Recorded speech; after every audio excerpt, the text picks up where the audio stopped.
Brother Willie Muhammad, and we would like to welcome you to another broadcast of I Have a Testimony. God came to us to seek and to save that which was lost. He raised a man from among us. He, the Honorable Elijah Muhammad, laid the foundation. What I'm doing is something that comes from him through me, and the thing that he uses in me to do the work is my faith in him and the word that he taught. To produce men and women who wanted to clean up their life and build an independent nation for the glory of God. Assalamu alaikum, brothers and sisters, and once again, welcome to another broadcast of I Have a Testimony. So today we have a brother. There's so much that I can say about this brother. Not only he's a brother, not only a friend, he's a mentor, inspiration to me. It's just so much. If you're from the city of New Orleans and even some parts of Atlanta, you probably came into this brother, and we know him as brother Sedrick Alfonso Muhammad. You may hear me say brother said, but don't trip out on that. I know him, okay? So let's bring our brother on. And Lord, I'm about to do that already. Here we go. Let's bring our brother on right now. Assalamu alaikum, my brother. Wa alaikum salam, mighty God. How you doing, black man? Good, you looking man. good, brother.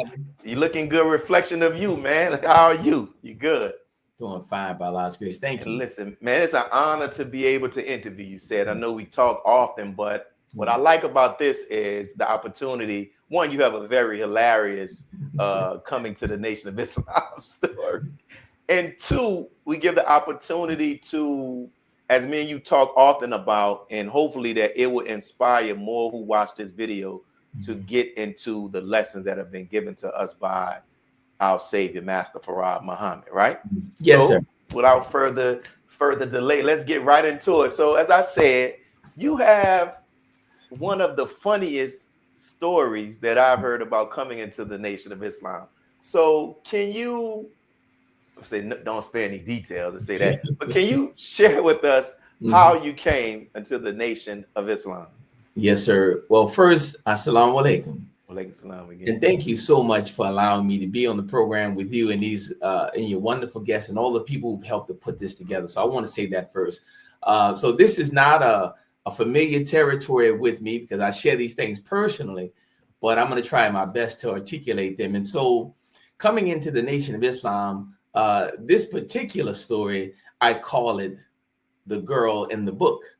And so, as you know, the messenger taught us that one of the enemy's last tricks would be to send his woman after us. So from there, I think you and the viewing audience can figure out the other details in that. But I was seeing this young lady. She was kind and gentle, and I was fond of her. And I had received a book from another Caucasian gentleman because I'm at college here in Winona, Minnesota. You can figure out the rest of the details there. And this gentleman, this Caucasian gentleman, had the book Malcolm X, and he shared that book with me. And unfortunately, I was so far in the mud, I didn't know who Brother Malcolm was. I didn't know anything about the nation. And to give you a time reference, this is 1991.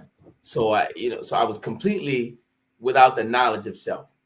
And so this young lady with whom I was dating, she had come over for a visit, and she saw the book in the room. And she had this look of concern on her face, and she asked me, what are you doing with that book? I said, I got it from Jason. I was planning to read it. And she said these words. She said, please don't read that book. And I said, why? She said, because if you read that book, everything between you and I will change. And I reassured her. I said, listen, I can tell you right now, ain't nothing going to change between you and me. And so sure enough, I ended up reading that book. And I called her one day over, and normally, you're in college, you let people up to your dorm room. So this time I met her downstairs in the lobby, and she knew when I met her downstairs and did not allow her up, this was going to be bad. And I told her, I said, you were right. I said, I did read the book. and everything has changed. And with all due respect, she pleaded with me, but I left her right there in the lobby, and I moved on. And my journey to Islam began in that moment. Yes.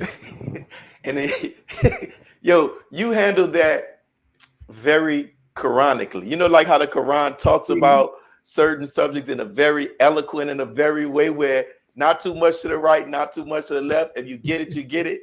You did a very great job with that. And in addition to that, you attended one of the historical, and I love St. Aug, man, because it has always and continues to give an example of black males. It's a private black male school that produces black men and black boys. And even during the time when New Orleans was first beginning to becoming the murder capital. Correct. And you left St. Aug to go to Minneapolis, and you just happened to be, I couldn't find a picture of you all. You just happened to end up at a school with a brother who was one of your chief rivals. Can you share about that? So, you know, the funny thing is, you talked about unity. So we went to a school that focused on black male development and unity, but we end up having one of the brothers there who we didn't see eye to eye all the time. Beautiful brother who is now also a member of the Nation of Islam, Brother Brian Muhammad. We used to call him Brother Captain Brian down there in Houston, Texas. So, of course, he and I got together, and being in an environment where the numbers were I think we were one of 8. So there were 8 black people. Wow. And about 1,500 of them. And what they were trying to do at the time, they were trying to diversify by adding more minorities to the population. So they found these different ways to create these programs to get us up to the college campus. But when we got there, it was just the brother and I, and we formed the perfect bond, which of course other details are to be laid out, but we ended up joining the nation together because after I read the book, Malcolm X, he picked it up as well. And then we were on a tangent like the Black Power group, which of the 8 people, right? 2 of us on the campus, just trying to stir up anything we can about black awareness. And I gotta share this. He told me, he said you just popped up at his dorm room and he thought you was blessing him with the other white meat.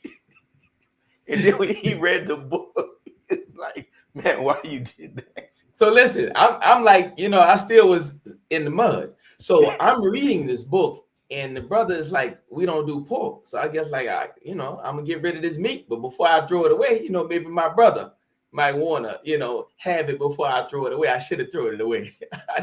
I didn't know any better. But I say that to say, yeah, he remembered that because it was a funny story. Because when he came to that portion of the book, he said, now why you brought that to me, brother? And I was like, man, I just didn't want to throw it away. But anyway, point being, we formed a special bond in that moment or in those moments together. Yeah, like you didn't know, but look how it all worked out.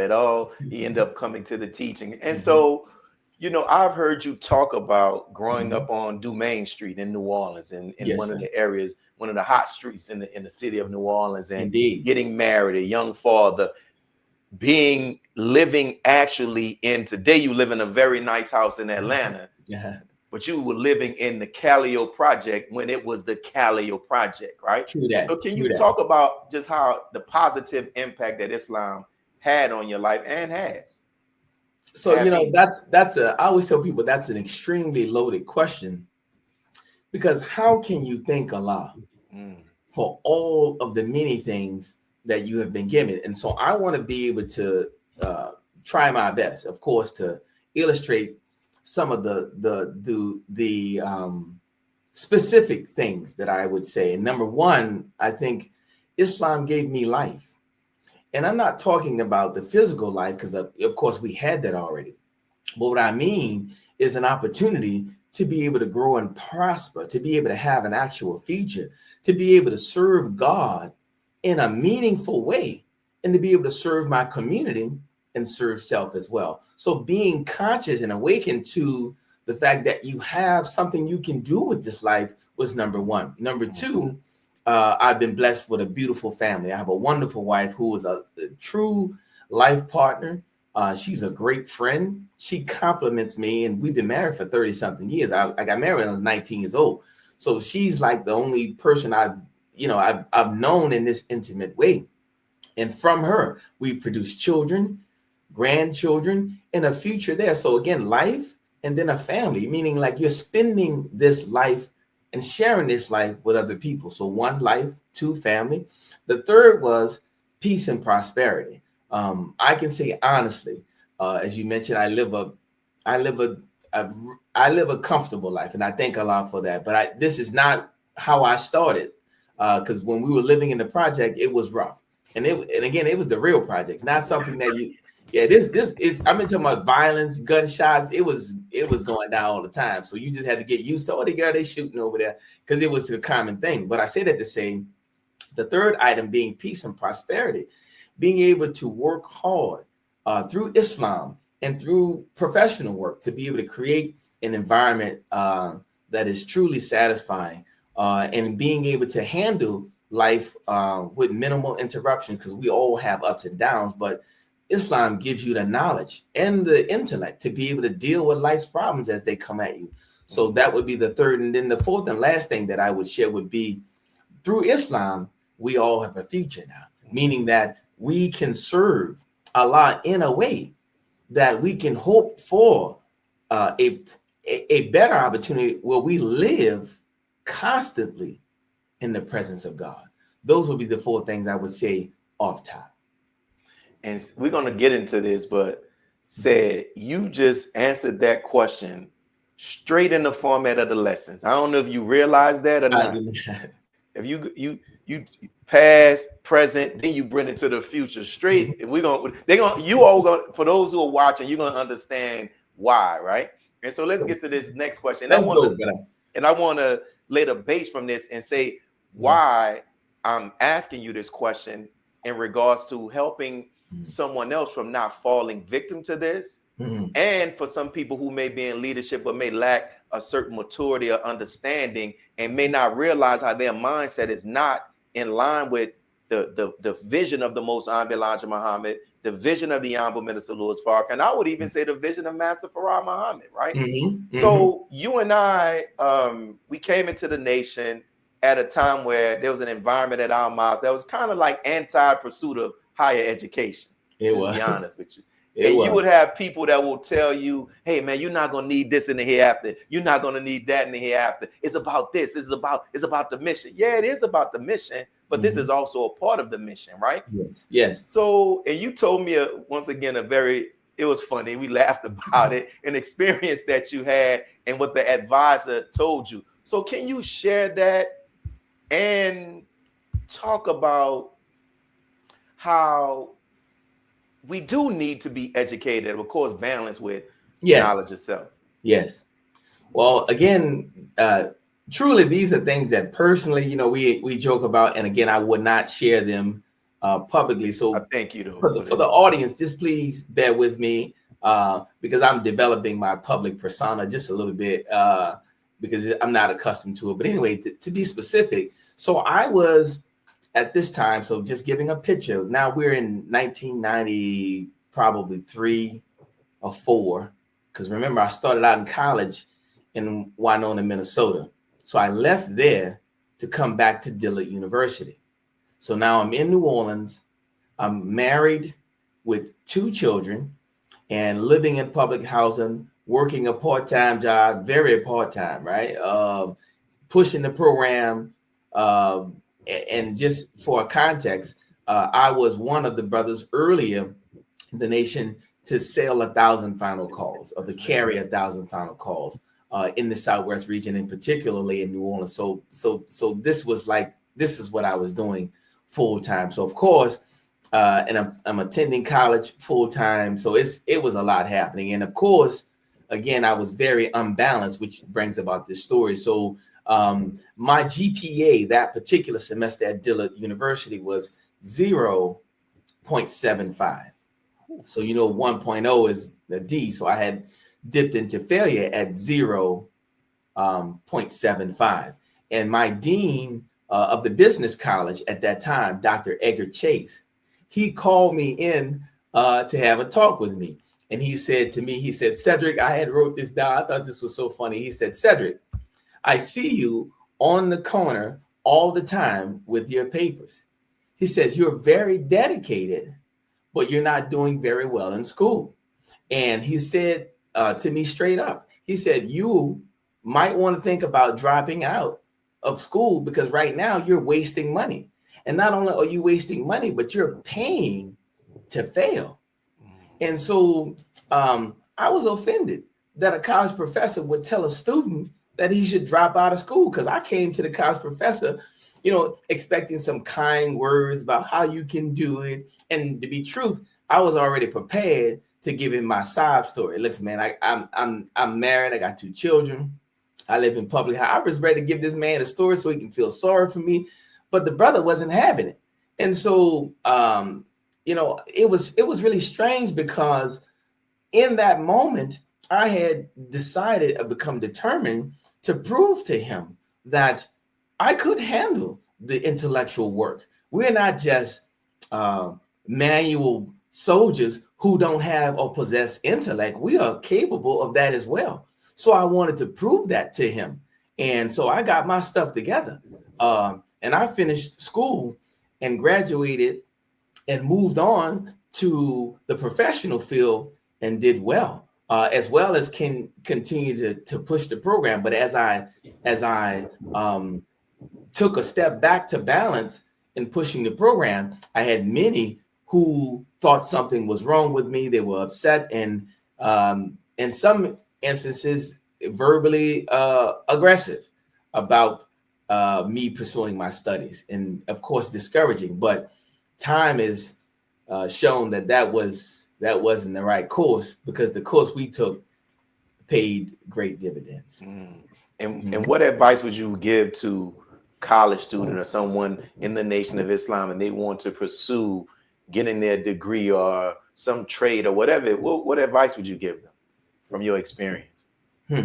Yeah, so the advice is really not my advice. I would tell them, number one, and I'm gonna be honest with you, in the earlier days, which is going to lead us to the conversation we're going to have, I depended on other people to teach me Islam. So when you come in, of course, you don't know Islam. So you come in to be taught, you sit in to be trained. That makes sense.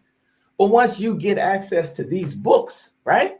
Now you are responsible. There we go. You are responsible. I am responsible for reading them yourself or myself. And I, neglecting my responsibility, allowed people to teach me their Islam. But don't worry, I got the Messenger's words on quote right here. From Message to the Black Man, page 39. The title is Get Knowledge to Benefit Self. So if you go to the first paragraph there, it says, this is the Messenger's first words in this section. 1, I am for the acquiring of knowledge, or the accumulation of knowledge, as we now call it, education. First, my people must be taught the knowledge of self. Second paragraph, in this same thing, no followers nor any other people are more zealous about the acquiring of knowledge than my followers. Moving to the 5th paragraph in this same section, we should acquire an education where our people will become better students than their teachers. And then in this last section of this same article, you flip over to page 41. Now, these words are just magnificent. He said, I'm going to attempt to read these line for line, and please forgive me if this is too long. But it says, we must instill within our people the desire to learn and then use that learning for self. We must be obsessed with getting that type of education where we can use it toward the elevation and benefit of our people. When we have such people among us, we must make it possible for them to acquire this wealth regarding education and knowledge, which will be beneficial and useful to us. And then the last piece that I think is just magnificent. He says, one of the attributes of Allah, the all-wise God, who is the supreme being, is knowledge. Knowledge is the result of learning and is a force or energy that makes its bearer to accomplish and overcome obstacles, barriers, and resistance. So I don't really know what else I need to say. Yeah, that's straight from the source right there. And in Message to the Black Man, it just goes like what you were saying about, we will say this coming up, not getting caught into Islam, That's getting right. to Islam. And That's so right. I mentioned earlier, I highlighted that how you answered that question. And for those who are watching, he'll tell you the specific time, but I know our brother has been reading and continues to read and has inspired me. I'm approaching my 9th week of reading, brother said. Oh, praise be to Allah. I like the number 9, black man. Our brother has been reading the Supreme Wisdom Lessons using the format put together by Mother Tanetta Muhammad, and where you can read the Supreme Wisdom in totality within 7 days. Correct. And from I'll say this, I have noticed, like I've noticed just now, just how Said has always been a make it happen type of person, but now it is. I don't want to say on steroids, but it is highlighted. It is elevated even more. Where there's a precision in his thinking, a precision in his actions. Like there's an aim and purpose to what he's doing. And he will say it as well. And I am attributing it to him reading the lessons and how it's formulating his mind. So Said, I'll ask this question. Can you share with the viewers how long you've been doing so? What made you do it and the impact that it is having on you? And so this is absolutely my favorite part of the discussion, because this is where all of the power, enthusiasm, and wisdom comes from. So I actually have no wisdom other than what I picked up from this book. So to answer your question in this sequence, so we'll start with the time frame. It's been 7 years, 4 months, 6 days at this very moment. 7 years, 4 months, and 6 days for a total of 2,757 consecutive days. So that's how we got started. And this is not something that I keep a memory. So I actually keep notebooks, and it's like a journal. And so I know you can't see this, but I record every single day. I start with the actual date. I'll start with the actual time that I'm going to do this reading, and then I mark the section that is to be read. So I actually have a log for the 7 year, 4 month, and 6 day period. The cause, actually, you are very instrumental in the cause. So I would say approximately, it was 2017 when I started, but if you think about the context, so at that point, I had been in the nation for probably 15 years. And I had begun to feel somewhat of a stagnation, or some people will say like a plateau in terms of my ability. And then in truth, I would probably describe it as somewhat of a regression in my ability, growth, and power. Because when you first come in to the knowledge of God, it's so encouraging. It is so enlightening that you believe in that moment you can accomplish anything. And over time, the adversities and challenges of life, it can begin to affect you, right? Your drive, your ambition, your motivation. And I had got to the point there in 2017 where I guess I was basically hanging on for the hereafter. We just soldiering and working and just waiting, paying your charity, waiting for God to come and wipe this enemy out so we can enjoy this peace. And I had to start thinking. I said now to myself, Allah, you said, and from the messenger, that we could be made into a God, and that this teaching that we have was powerful enough that if we would follow you, we could have the enemy wrapped around our finger in so much a way that he would not be a bother to us. And I said, well, he's a bother to me. So maybe it is something that I have not done that is affecting me. So I have to give you this in where your part came in. So that was the awakening, like me wanting to really tap into this power to become great and to reflect the wisdom of God. Then one night I had this dream. And in this dream, brother, it was the destruction of the world. So the baby planes had come out and they were dropping this vicious, lethal gas on everybody, you know, just like something you see in a movie. And we were running and scared, running around, and everybody was trying to find some place of safety. So in this dream, and again, this is a dream. I know it was. I'm not saying anything crazy. In this dream, Allah issued a reprieve. So visualize that the sun had come out. This is all right out of a Jesus movie, right? The sun had come out and everybody was in a line. And Allah had said to us that we're going to give you time before the final judgment, but you have to get this book and read this book. This is the God honest truth. So I jumped up out of the bed. I grabbed a pen and I'm at the thing, the notebook, trying to write down what the name of the book is. And, you know, I couldn't get it. It was so frightening and frustrating that I just kept trying to figure out what was the name of that book. So time went on. And then you sent me a lecture by the Honorable Minister Louis Farrakhan entitled Muhammad, the Book. And I had listened to that lecture probably 30 or 40 times before I realized, wait a minute, this is the book. This is the man that if we study him, copy him, duplicate him, we would be made into a God. This is the secret to salvation. So now I'm listening to the lecture all kind of different ways now, because I'm trying to figure out, how do I copy this man?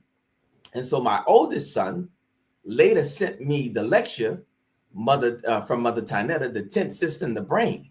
And then she gave the formula for how to copy this man by reading the Supreme Wisdom. So now I had the man, the book, and I had his actual words and answers that we were to study.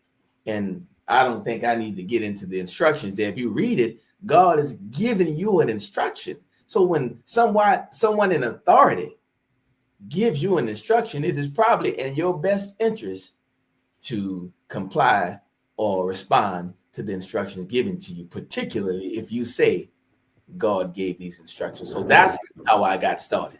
And within this, brothers and sisters, within this 7-year period, and let me, before I say this, if you all notice, you saw how he broke down, he's been reading it 7 years, how many 4 months, how many days, and the amount of minutes. Mm-hmm. That makes me think about how the Most High Elijah Muhammad responded to the question when he asked the question in the lessons about how long the devil's been on the earth, and he starts talking about the time. You see what I'm saying? Yes. And to me, like, if you know Said and others who've been around him, they'll tell you, you know, very pretty, like pinpoint, you know, and he doesn't let people waste his time. He don't let people waste his time.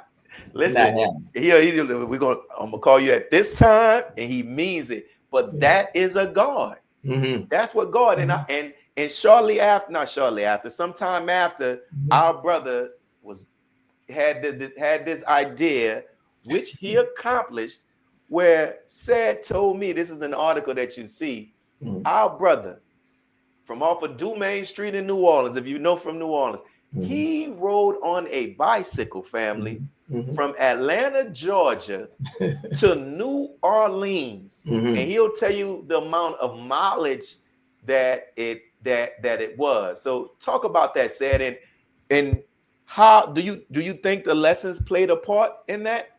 Absolutely. So that started, you know, I guess I'm a humorous person. That started as a joke. So I was on the phone with my mom and I'm talking about how I love riding my bike. And she was like, yeah, I understand that, baby.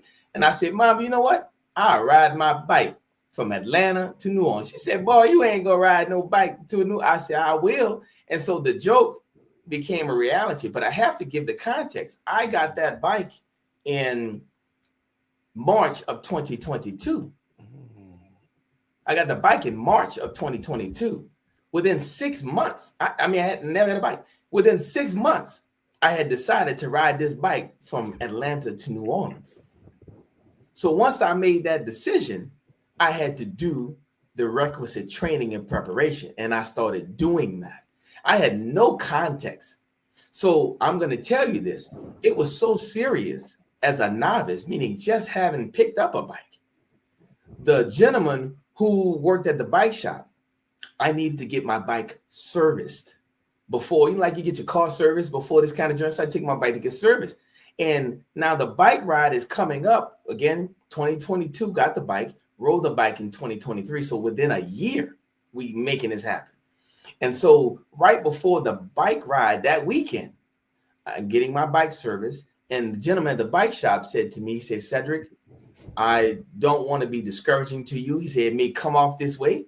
He said, but you're getting ready to ride a bike. Have you ever ridden 100 miles?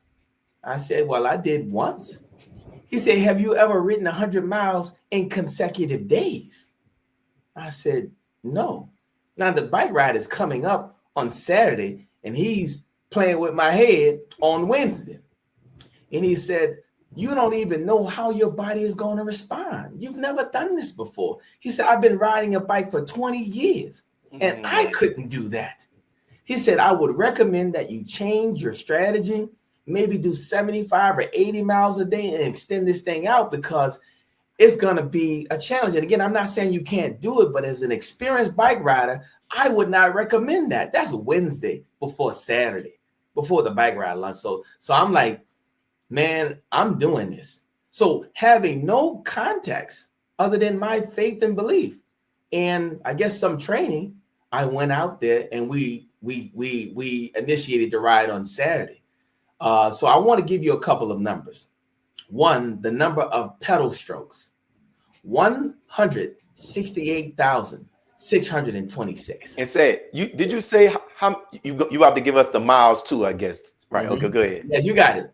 Yeah. 168,626 pedal strokes, 577 miles over the course of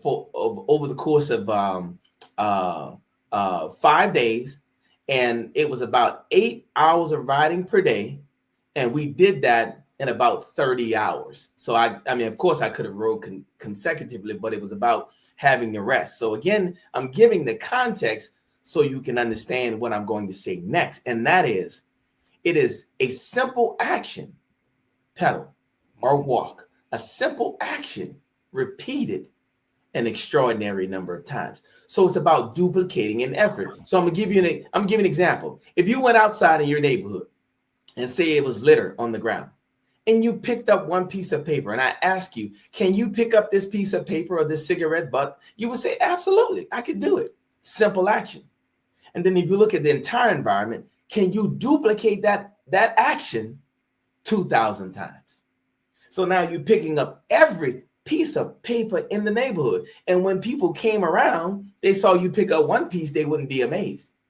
They saw you pick up 2,000 pieces, they would wonder what got into you. So again, it is a simple action repeated an extraordinary number of times, because it is the duplication, being able to do something over and over again. That's one of the powerful things I gained from the lessons, being able to repeat a simple action an extraordinary number of times. And brother, like, and when I'm reading the lessons, and when I get to the part where the Savior is talking about cubic square inch, and I'll be asking myself, like who sits and say, how many cubic square inches of y'all or whatever is in Lake Michigan, right? Or Lake Erie. Yes.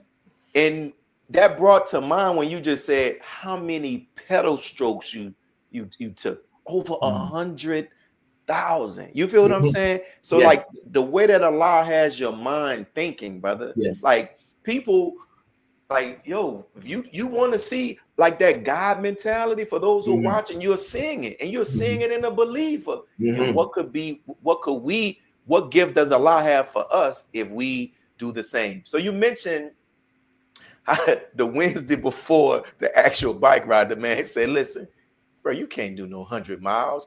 So we know that you did it. But what about when you were actually within that 8-hour riding? Were there any times where you had the thought about quitting? And if so, if you didn't have it, how did you just combat whatever thinking that was in your mind? So now you asked the most perfect question, because it is not just the desire. You have to match that with the doingness. Like you got to actually do that. And so that Saturday, we had the news people out. It was a big old deal. And I'm going to be honest with you, I'm nervous because now reality is hitting. Because again, I have no context for this. So, the camera's there. We get on the bike and I pedal off. And so I got this nervous energy. We pedal out of the Stonecrest Mall. We get onto the main street there, getting ready to turn to start this journey. And now I'm on the street. We're at the red light waiting. And so this is the God honest truth. It hit me like, brother, this gonna be a long ride. So the reality of the distance settled in when I was like, man, I'm about to pedal a bike. And when I say pedal, I pedaled every single distance. I never rode in the RV a single inch or mile. I'm just saying, I never rode an RV. I pedaled from place to place, from hotel to hotel. So there was no riding in the RV. But I said that to say the reality hit me that Saturday. Like, this is going to be difficult. And so while pedaling, the adrenaline and enthusiasm, that went away. Oh, yes. That reality set in. And from there, I was like, man, this is going to be a long ride. But that is not the thing to tell you. Day one, I survived day one, 116 miles, straight off adrenaline and enthusiasm. The next day was 143 miles. And I knew that in advance because I had planned this out using where the hotels were. So I didn't break this down based upon ability. I broke this down about where the next hotel location was. So the next hotel, the second day, was 143 miles away from where I was going to be. And just to give you some context, I had driven the first 2 days to see the route, to see it. So again, the next day was the challenge because I'm going to be honest with you, I was afraid of 143 miles. That first day was for real. The second day was going to be more of a challenge because I knew the distance. And I'm going to be honest with you, I was a bit frustrated. So when you're riding a bike, climbing hills is definitely a challenge. And if you add the wind blowing you back, it's also a challenge. So I found myself, God forgive me, saying very bad words on day two. And I was riding and I saw a sign, like a campaign sign. It was in somebody's lawn and it said pray. So I was saying some bad words, but then I hit that prayer. But I went back to saying the bad words too, because I forgot. But then I saw another sign again that said pray. So I found myself praying and using other words throughout that day. But I'm just saying that. But to make the point though, that day was so difficult. And again, I'm just closing this to a point to let you know that was the day I found out what determination looks like. Because the men who escorted me, at the end of the day, they told me, and they said, man, we felt sorry for you because those hills were coming back to back. And every time, this is the God honest truth, every time I looked at them, they were discouraging. So I came up with a strategy. When I saw the hill, I just put my head down. I would not even look at it because looking at it just reminded me in advance what the difficulty was going to be. I literally just put my head down and just pedaled. Because I didn't need to be messing with my head about a challenge that I was seeing. I just put my head down and pedaled. And the last thing you need to know is that on that 143, listen, because I'm leaving out a bunch of details. I was so nervous that day that we got off late. We didn't do this and we lost that. We started out as a mess. The communication was bad. And so all of that was just the anxiety of trying to do something I know was going to be a challenge I knew in advance. And so later in the ride, the gentleman, they had another escort to get to because you get paid to escort people on the highway. So they had told me that they were going to leave me because we started late. And it's like, listen, we're not going to be able to stay with you. So the only thing I can tell you is put your flashes on, and because it was going to get dark. And man, when they saw this, the God honest truth, Brother Gilbert can tell you, when they saw how hard I started riding that bike, I had made it to 100 miles. They said, man, we're going to stay with you. We see you putting down a lot of effort. We're going to hang in there with you. And I rode my bike into the dark.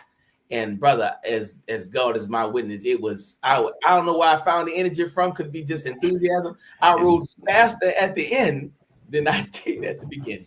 That's God is force and power. True indeed. And we will never True indeed. become acquainted with that force and power in ourselves if we are never faced with circumstances that show us is in it.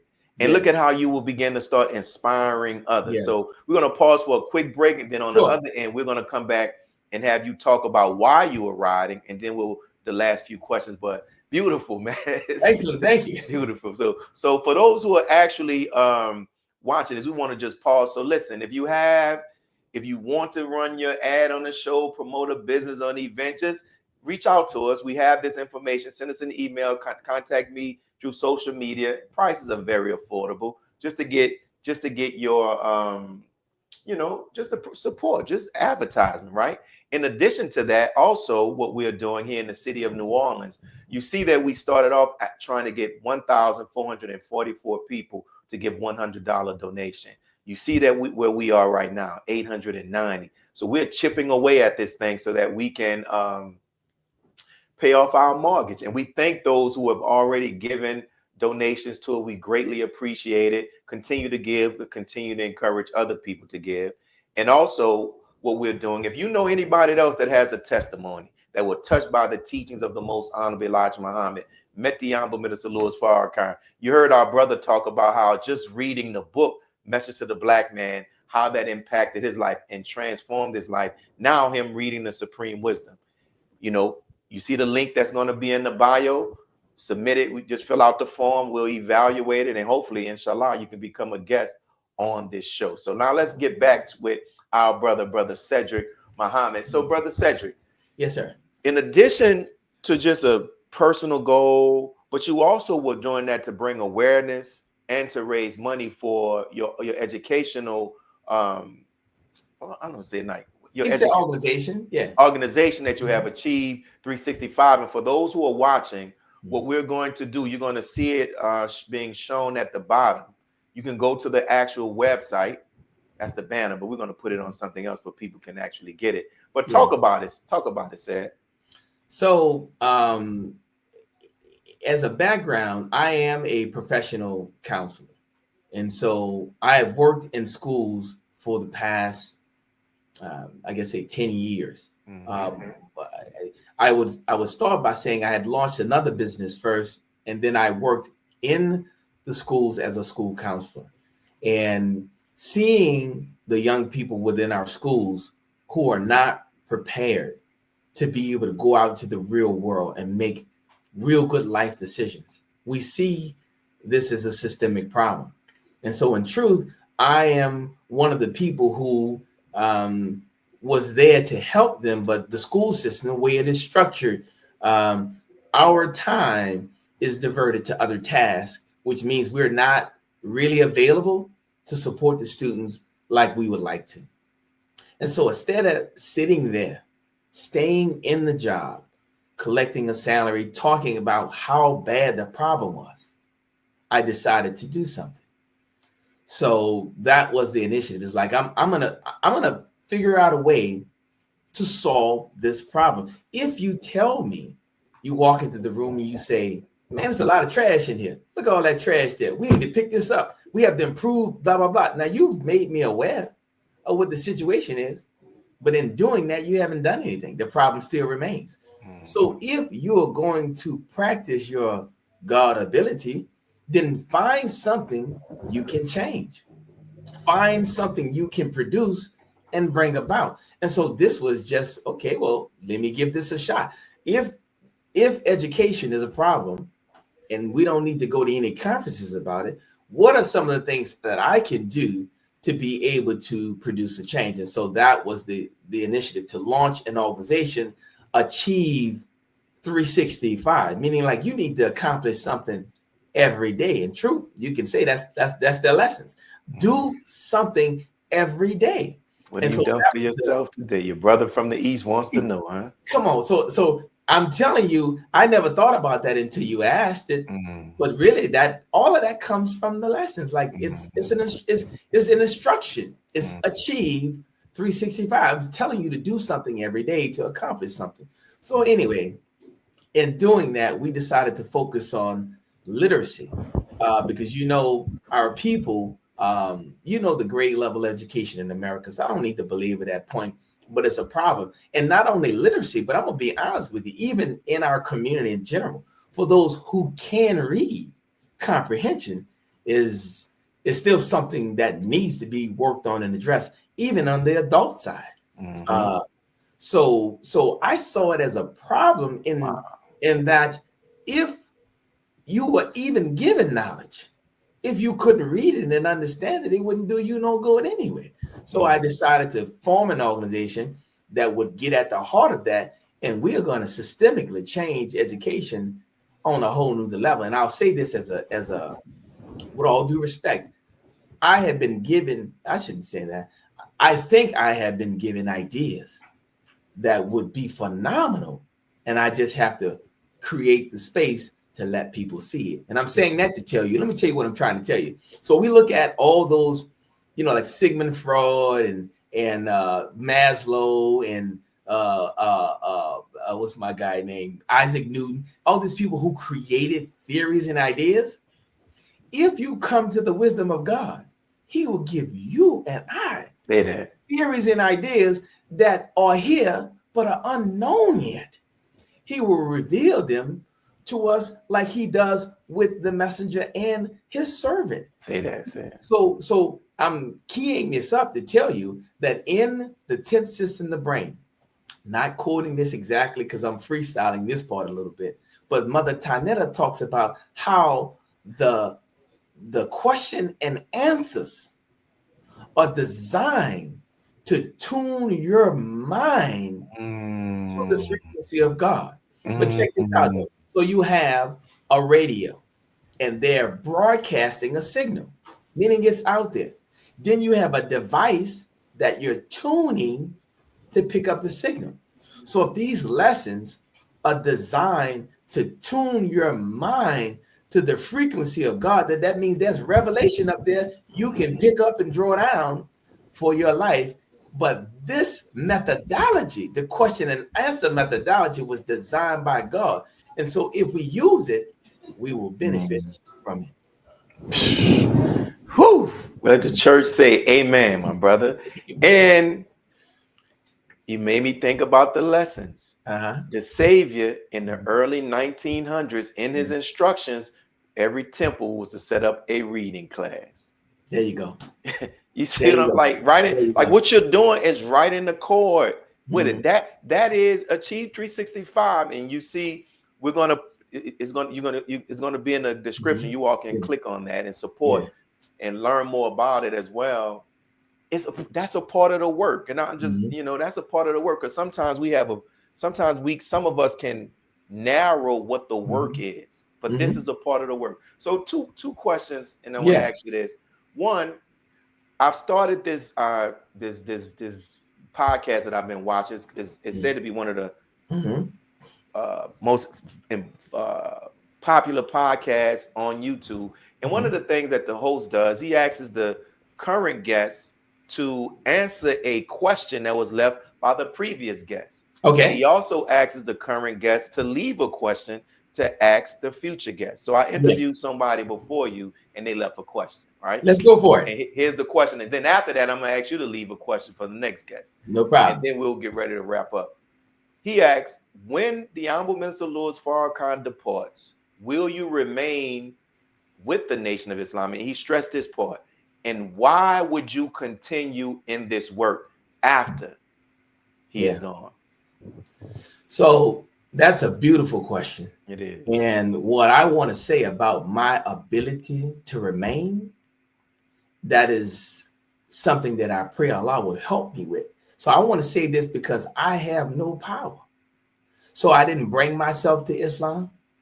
And I don't believe that I keep myself in Islam. What I believe is that the knowledge of God is what attracted me. And I believe that the knowledge of God, if I continue to study, will be that which will sustain me. So I don't take on any power of myself, but I give it all to Allah. So why would you leave power. I don't know anybody who's rich who would want to be broke. I don't know anyone who's well who would want to be sick. So if I am gaining power and ability, I wouldn't want to give that back in exchange for slavery and death. Beautiful. Hey, very sometimes be butchering words, my brother, but very succinctly said. Straight up. If I got it right. So now that question to you, what would be a question you would like us to ask the guest that's going to be the next guest we interview? And I'll be typing it as you say. Yes, sir, no problem. So my question is for the next guest and for the believing community in general, I would say. And that is based upon what we have learned from the Honorable Minister Louis Farrakhan. He said that when he came into the FOI and felt that love and that experience, he said that he had determined to take these teachings to every nook and cranny. That was his determination upon receiving this experience and coming into this word. My question would be, have you, the individual, determined in which way you wish to serve Allah, the messenger and the minister in the resurrection? And privately, do you have an answer? Wish to serve Allah, the messenger and the minister, and privately, do you have an answer?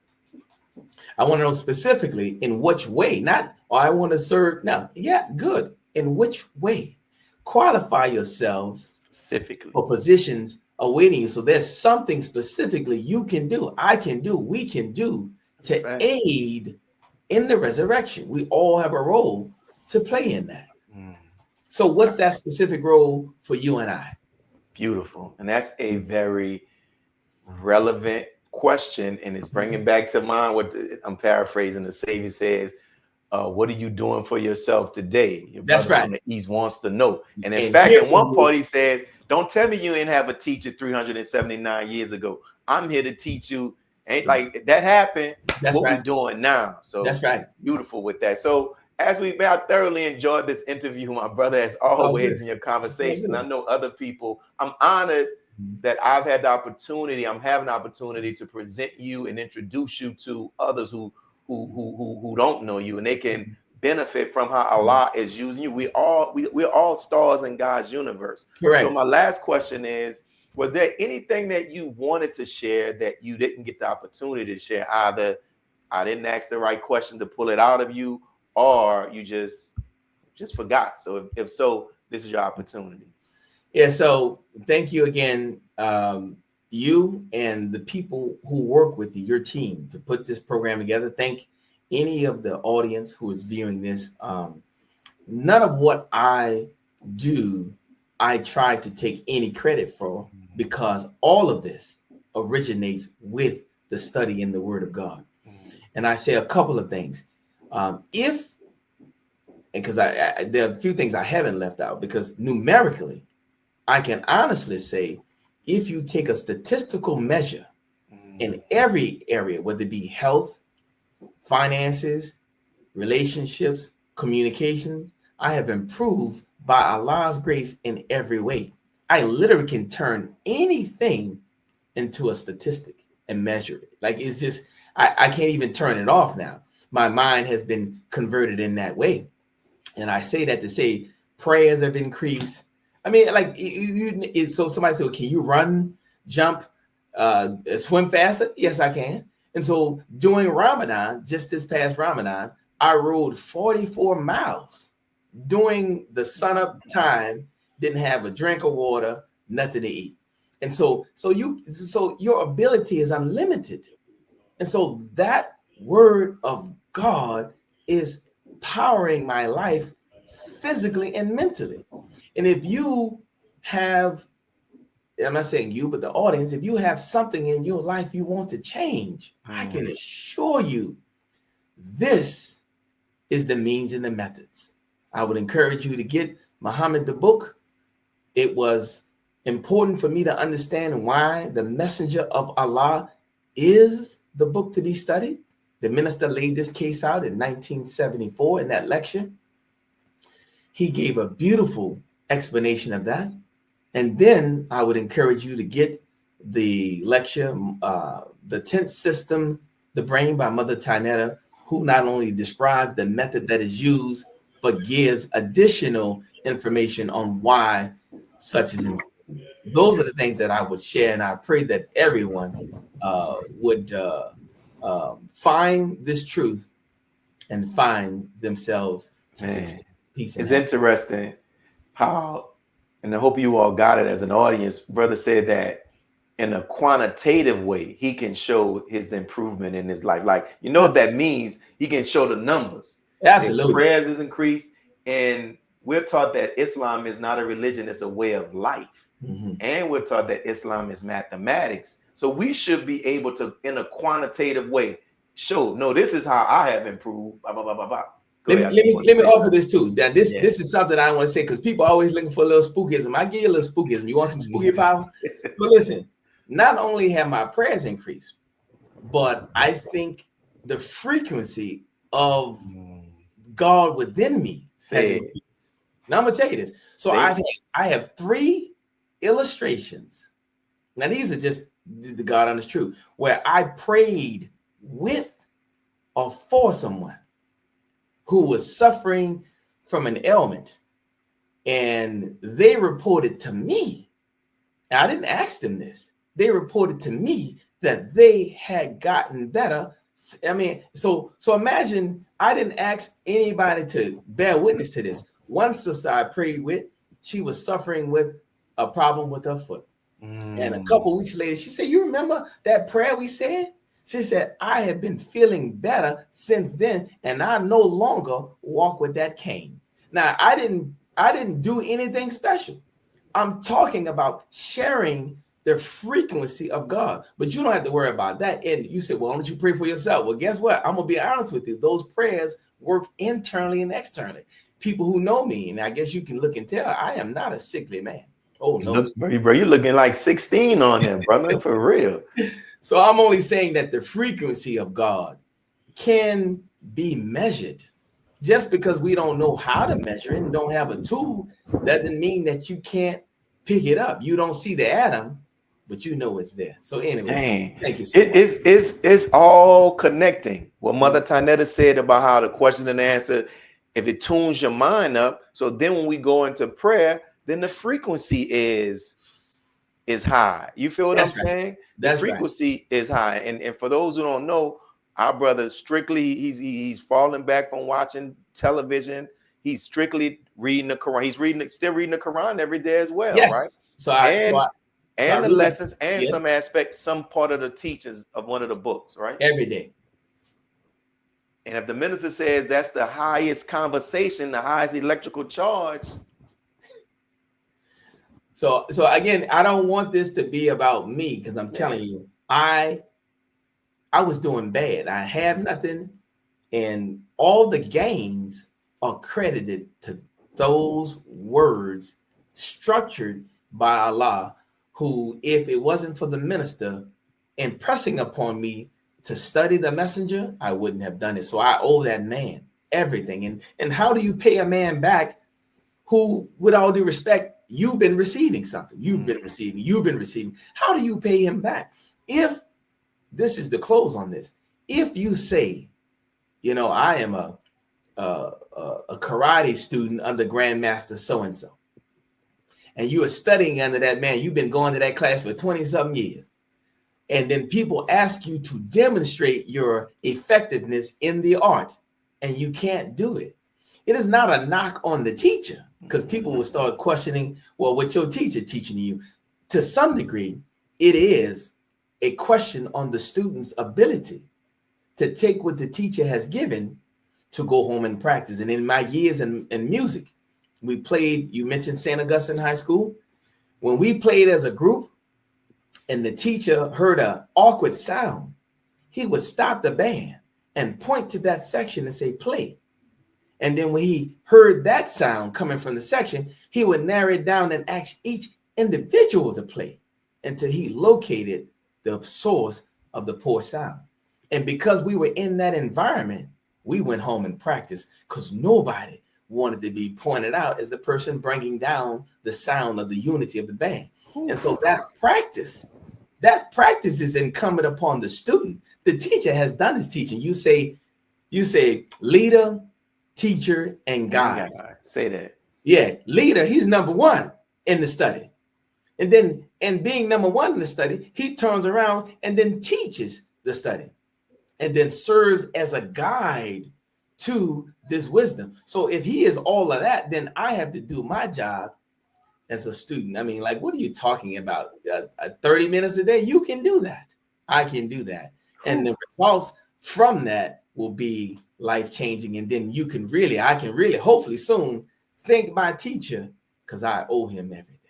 And that's beautiful, man. Listen, it is, and I know you're not trying to like put yourself on Front Street, but we're examples. Yes. And we want to be able to know, oh, that's somebody, he can do it, then I can do it. Because sometimes we put the minister and the Mosaic Elijah Muhammad on a pedestal, oh, that's just for them. No, they are raised to show us the potential that is in us that we can manifest. So yes. Thank you, my brother Sedrick, and may Allah continue to bless you, man. Yes, sir. Assalamu alaikum.